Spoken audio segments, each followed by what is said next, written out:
My name is Brandon Muttit. I'm 18 years old. I'm in grade 12 and I did TASC in 2017. When I got here in grade 9, I'd come from a school that was purely academic, so I'd gotten no experience in trades basically. And when I came here, I took a grade 9 or a grade 10 metal fabrication, and ever since that I was absolutely loved it. I got right into it. So welding and metal fabrication are definitely my two favorite things.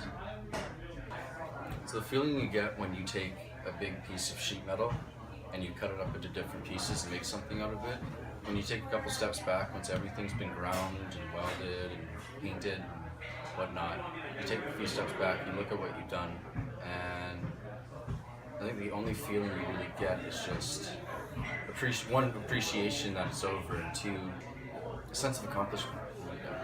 You get a huge sense of accomplishment, and it's really good for the morale. What I can say to anybody that is thinking about the trades is take a wood shop and a metal shop class. Take both, because those are how you're going to find out whether or not you're going to want to do this for the rest of your life. Give it a shot, because it's totally worth it, and it pays off really well.